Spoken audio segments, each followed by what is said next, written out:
YouTube, it's Joanna Delilah. Famous last words, I know, but I'm hoping this is going to be quite a quick video. I want to just show you how to put together some of the face paint and brush strokes that we've done on my previous two videos, and just how to put them together into a whole design. So I'm going to just put the camera down and just do a quick little face paint doodle on my practice board. You can do this on paper, you can do it, you know those like plastic wallets you get for stationery, you can paint on those and wipe it off. Of course you can do it on the skin as well, just like on your own arm or leg. But I'm choosing to do mine on a practice board because why not? Because I've got one. So I'm going to start off by doing my daisies. Now, if you imagine this design, I'm going to do it kind of crescent shape. Excuse my chipped nails, I'm face paint all over my hands. I'm going to aim for a little crescent shape. So this could go like around the outside of somebody's eye, for example. I always like to have most of my design to be odd numbers of things, and I don't very often do anything symmetrical, partly because I struggle with symmetry really, and so I think asymmetrical can hide a multitude of sins. But with your composition of how to actually do a design, sometimes it's easier said than done to do a pattern. So think about your main flower you want to do. Let me just sketch it out a little bit. So if this is going to be my shape, like a crescent shape, you want to have your bulk of it in the middle of the crescent. So I'm going to aim to do like a flower, and then another flower, and then another flower, and my design will end off with little dots, and it will be quite fine point at the end. You can bulk out this bit here with some leaves, but that's kind of the overall shape. So always have in mind the overall shape rather than creating like a flower here and a flower here and a flower here. It's good to have an end sort of shape in mind. If you were doing this like on someone's arm or something, rather than a crescent shape, you could maybe do like an S shape kind of thing going on, like that sort of thing, and have your biggest bit in the middle, so a big flower, another flower, and another flower. I hope that kind of makes sense, but it's always good to have in mind the general kind of direction of where you want to go. Otherwise, I find if you don't have too much of a plan, you will end up with your design getting bigger and bigger and then you'll cover the whole face before you know it. So I'm going to do, remembering this is the outside of someone's eye, so this will be like on the temple.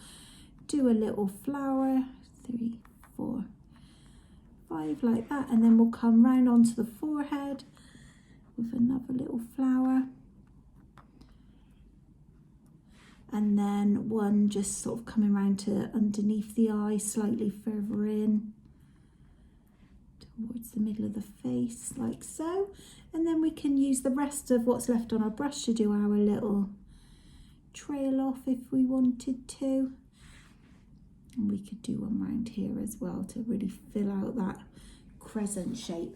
It's also quite nice. I hate wasting, so sometimes I'll just put a random couple of little petals here and there to look, they kind of will look like little buds of the flower then, and even one sort of right the way maybe down here, and you'll link it all up with your dots and your swirls and different little bits of decoration. So that's that. I'm going to then add some leaves, so I'm just going to go in with a green face paint.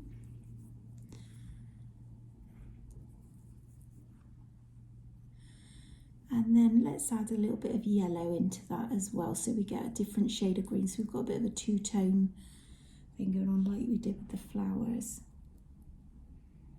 And then I'll start to fill some of these spaces. So we can do little teardrops again. And we can do one by each of our little buds here. Wherever there's a gap and you want to fill it, pop a little leaf in.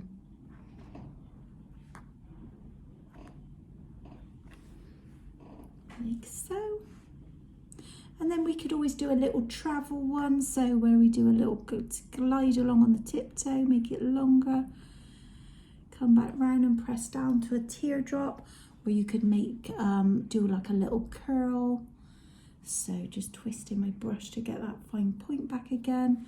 We could go from here, let's say, around the corner, push down on the heel, pull up and twist, and a nice little thin curl. You shouldn't have to do what I've just done, which is go back over it. You should just trust the flow of the brush strokes. And then maybe we can put one, fill this little space with some teardrops, like so. And that'll do for that, I think. Now let's just balance out and put one up here.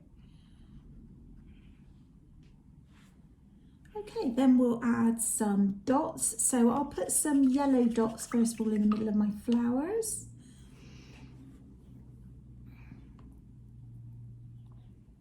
You could add glitter or even like a little gemstone or something to the middle of your flowers.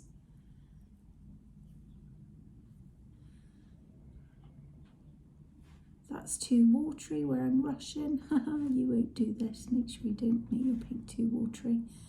It's okay on the board, but if this was on somebody's face, it'd probably drip down. And then pop some little yellow dots in and amongst my rest of my flower. I always like to add white dots to things as well. I think the white dots just look really pretty. They look like that gypsophilia that you get in a bouquet of flowers, which is that little tiny white flower. So make sure, I've shown you how to do dots before, but make sure your paint's nice and fluid. Always get your brush twisted to a nice point, and then we can just use that wherever we think we want to fill. But also, I'm not very keen on this bit. I think I mucked up a bit there, so I'm going to fill it with white dots. No mistakes, only design opportunities.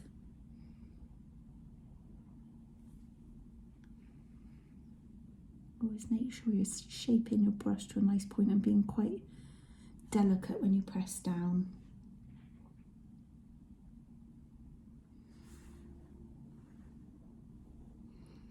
And then we can fill that little space in there with some dots to connect this up.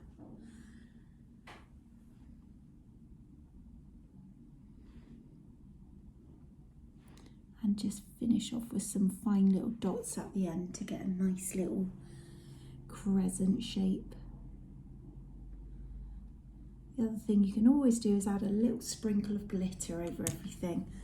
Just move the camera so you can hopefully see that a bit better.